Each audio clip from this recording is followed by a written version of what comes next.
Bueno, buenos días, señor presidente, buenos días a la comisión. Hay mucha información que traigo y que quisiera compartir con ustedes, porque lo que estamos viendo es muy raro.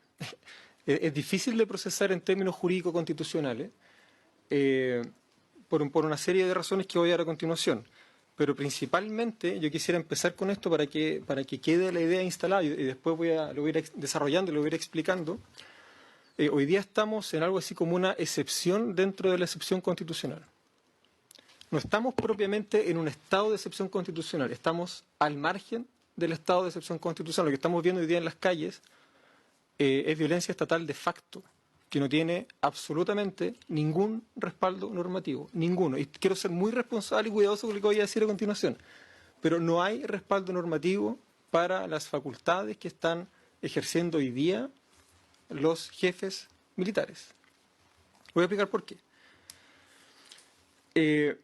En primer lugar, la norma constitucional efectivamente establece distintos tipos de estado de excepción constitucional, que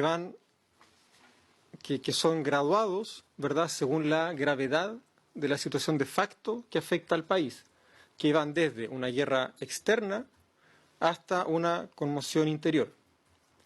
Esa graduación tiene sentido no solamente por el impacto que tiene la amenaza de facto al orden institucional, sino porque en virtud de la graduación de esa amenaza es que se establece una graduación en la limitación al ejercicio de los derechos fundamentales. Esto quiere decir que mientras menor sean los antecedentes de facto, de hecho, que habilitan el estado de excepción constitucional, menor es también el nivel de limitación o de restricción al ejercicio de los derechos fundamentales. Y esto es clave, porque el estado de excepción que ha sido declarado es el estado de emergencia, que solo habilita por expreso mandato constitucional al presidente, ojo, solo habilita al presidente a limitar el ejercicio de la libertad de locomoción y la libertad de reunión, nada más. Y quiero insistir, la habilitación constitucional es al presidente de la República, no al jefe de zona, al presidente de la República, expresamente por texto constitucional. Eso quiere decir, primero, que tiene que haber un acto normativo del presidente de la República que delegue sus facultades constitucionales de excepción en el jefe de zona militar o naval respectivo. Eso no ha ocurrido. Voy a explicar al tiro por qué. Segundo, durante este estado de excepción constitucional solo puede limitarse el ejercicio de libertad de reunión y libertad de locomoción. Y sin embargo, de facto, estamos viendo que hay restricciones a la libertad de prensa, a la libertad a emitir opinión, al derecho a manifestarse pacíficamente desde los hogares. Hay personas que están siendo detenidas en lugares no habilitados por ley. Hay hay hogares que son allanados. Hay personas que son arrestadas desde sus hogares sin habilitación legal. De facto, lo que estamos viendo es que la autoridad militar está actuando como si estuviéramos en estado de sitio sin ninguna habilitación normativa y sin ningún tipo de control. ¿Qué es lo que ocurre? La normativa constitucional que regula los estados de excepción constitucional, artículos 39 y siguiente, fue reformada en el año 2005. Eso lo sabemos todos y todas. Fue reformada en el año 2005. Y sin embargo, la normativa orgánico-constitucional que desarrolla estos estados de excepción constitucional es del año 85. Es del 85. Que fue levemente reformada en enero del 90. Enero del 90. Hemos tenido varias situaciones de excepción constitucional desde el 90 a la fecha, todas ellas de catástrofe, todas ellas motivadas por incendio, naturaleza, terremotos, maremotos, aluviones, la quebrada de San Ramón, etcétera. Pero esta es la primera vez que tenemos un estado de emergencia motivado por razones políticas. Es la primera vez. Y sin embargo estamos aplicando la Ley Orgánica Constitucional del 85, que no solamente está desfasada respecto de la normativa constitucional vigente, al punto de que hay artículos de la ley que remiten a normativa constitucional que ya no existe, lo que por sí solo ya es un absurdo, sino que además la normativa legal vigente, la ley orgánica, no satisface los mandatos constitucionales que habilitan la restricción al ejercicio de los derechos fundamentales. No lo satisface.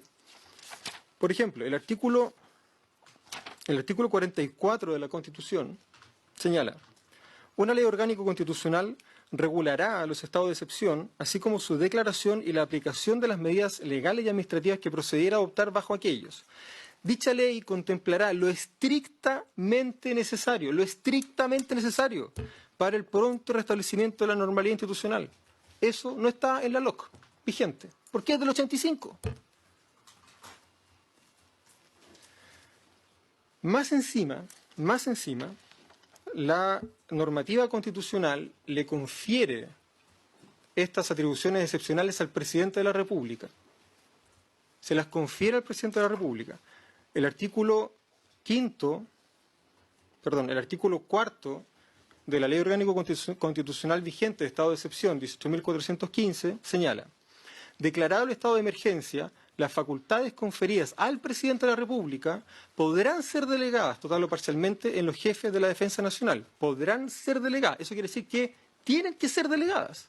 O sea, los jefes de la Defensa Nacional no pueden ejercer las facultades presidenciales en estado de excepción si el presidente no las delega expresamente. ¿Qué es lo que ocurre, señor presidente? Todos los decretos supremos que han sido dictados hasta la fecha, que son 16, remiten al artículo 5 de la ley 18.415. Artículo 5. ¿Y qué es lo que dice el artículo 5? Para los efectos de lo previsto en el inciso primero del número 6 del artículo 41 de la Constitución, artículo que ya no existe, el jefe de la Defensa Nacional que se designe tendrá los siguientes deberes y atribuciones, y enumera 7 deberes y atribuciones. Esos 7 deberes y atribuciones son deberes y atribuciones que la ley le confiere al jefe de la defensa. No son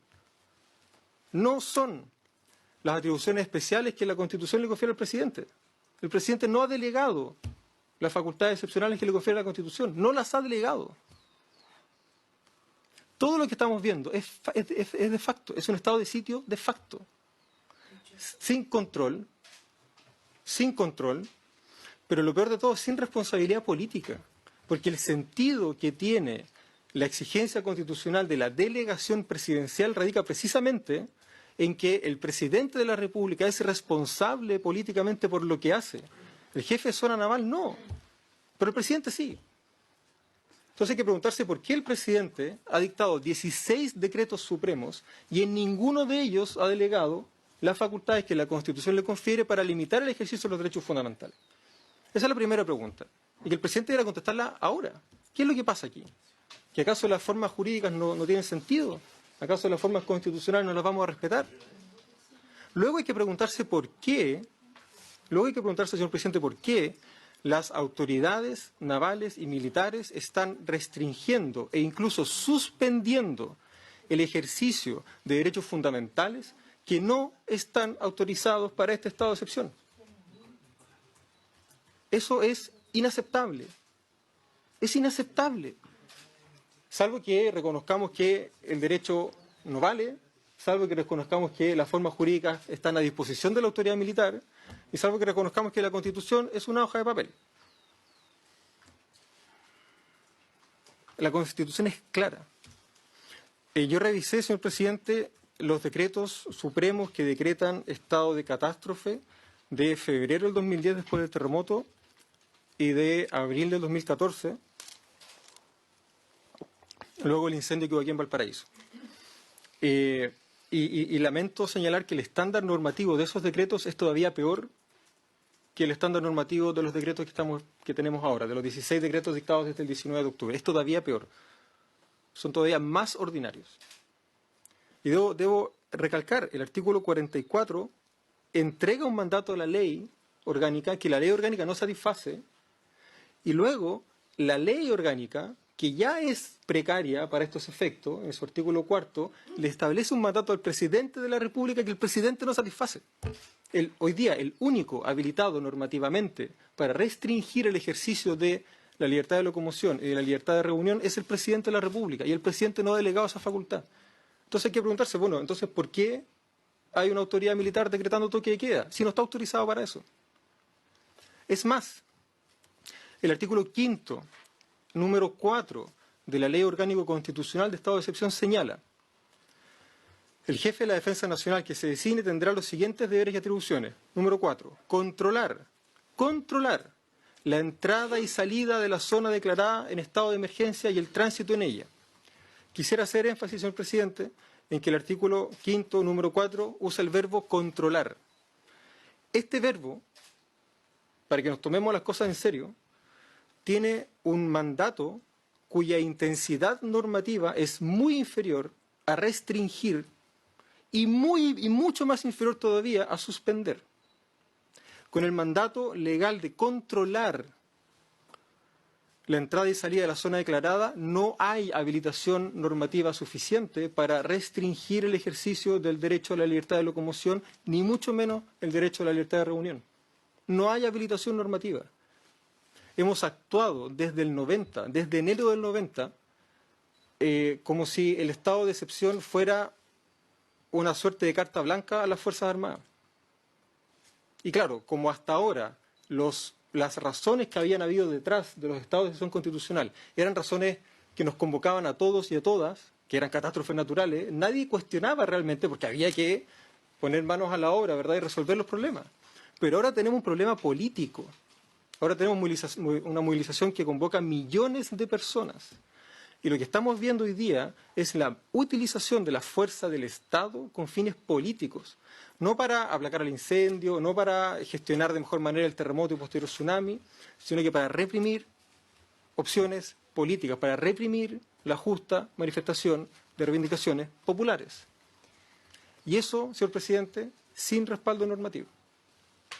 Quisiera agregar, y con esto a lo mejor podría terminar para dar ronda a preguntas, quisiera agregar, señor presidente, que durante el estado de emergencia ni el presidente de la República y por lo tanto tampoco ningún jefe de zona militar está autorizado para detener personas. Ningún lugar distinto de los legalmente habilitados para el arresto pueden ser destinados para detener personas. Todas las detenciones que ocurren, por ejemplo, en la estación Baquedano del metro, son ilegales. Todas. Además, la Ley Orgánico Constitucional no tipifica como una sanción no respetar el toque de queda. No respetar el toque de queda no es un delito que esté tipificado por el Código Penal, por lo tanto las personas no pueden ser arrestadas. Eso es ilegal. No pueden ser arrestadas. El artículo 495, número 1 del Código Penal señala: serán castigados con multa de una unidad tributaria mensual, número 1, el que contraviniere las reglas que la autoridad dictara para conservar el orden público o evitar que se altere, salvo que el hecho constituya crimen o simple delito.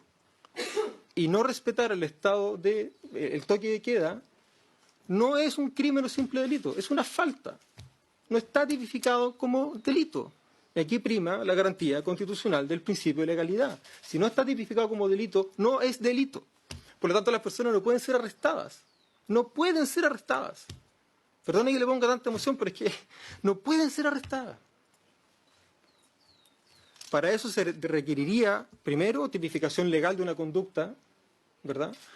Segundo, eventualmente una declaración de estado de excepción diferente donde el presidente de la República expresamente asuma la responsabilidad de delegar esta restricción al ejercicio de los derechos fundamentales, cosa que no ha ocurrido. Y segundo, porque y tercero, porque el artículo 495 del Código Penal es claro. Esta es una falta. Las personas no podemos ser privadas de nuestra libertad por cometer faltas, sino por cometer crímenes o simples delitos. Por eso la distinción entre vandalismo y desobediencia civil es hoy día tan relevante. Las personas pueden ser detenidas si son sorprendidas infraganti cometiendo destrozos. Claro, eso es un un delito, ¿verdad? Daños. Pero las personas no pueden ser detenidas por no respetar el toque de queda. Eso es desobediencia civil. No pueden ser detenidas. Y como no está tipificado como delito, cabe dentro de la categoría de falta. Por lo tanto, no pueden ser detenidas, no pueden ser arrestadas. Señor presidente, con esto termino. Estamos evidentemente en una situación muy compleja, muy difícil. Las autoridades militares están actuando sin responsabilidad política, entre otras cosas porque el presidente de la República no satisface el mínimo estándar normativo que establece la Ley Orgánica Constitucional. Todos los decretos supremos que declaran estado de excepción son ilegales, todos. No porque sean contrarios a la Constitución, sino porque no respetan el mandato del artículo 4 de la Ley 18.415, en el sentido de que no delegan las atribuciones presidenciales de excepción en los jefes de zona militar y naval. El presidente no ha delegado sus facultades presidenciales. Por lo tanto, todo lo que estamos viendo es ilegal. Ahora, y con esto sí que termino, señor presidente, ahora sí. Sin perjuicio de lo anterior, y con radical independencia de cuál sea el estado de excepción que se invoque, lo que se suspende o restringe durante el estado de excepción son el ejercicio de ciertos derechos fundamentales. Todo lo demás, señor presidente, sigue plenamente vigente. Eso quiere decir que siguen plenamente vigentes las facultades fiscalizadoras de la Cámara de Diputados, ¿verdad? Habría que preguntarse, por ejemplo, a través de la Cámara de Diputados, cuáles son las instrucciones que los jefes de zona militar expandieron o dirigieron a sus subordinados. ¿Cuál es la formación de esos subordinados en materia de derechos humanos? ¿Cuál es el grado de responsabilidad que tienen en la orden de mando interna respecto del tipo de afectación a los derechos fundamentales que estamos viendo? Primero, segundo, respaldo y evidencia de las instrucciones que fueron entregadas a los uniformados. ¿Qué tipo de fuerzas son? ¿Cuáles son sus funciones regulares? Establecer la cadena de mando. Y transparencia absoluta, señor presidente, el número de fallecidos y sus identidades. Lo que señala la senadora Yasna Proboste hace un rato debe ser complementado con lo que está sucediendo en el Servicio Médico Legal. El Servicio Médico Legal tampoco está entregando información de los cuerpos que hay, ni siquiera de los calcinados que aparecen misteriosamente, en los supermercados. ¿Qué pasa? Entonces, no sé, o nos tomamos seriamente que este es un Estado de Derecho, ¿verdad? Y empezamos a respetar la Constitución, y empezamos a exigir el respeto incluso a esta pobre ley orgánico constitucional del año 85, o la verdad que esto va a ser la ley del más fuerte, aquí sálvese quien pueda, y ya sabemos que el que tiene las armas de su parte tiene también la posibilidad de ganar esa batalla. Lo que está ocurriendo es muy grave, estamos en una excepción dentro de la excepción, y alguien tiene que controlar esto. Muchas gracias, señor presidente.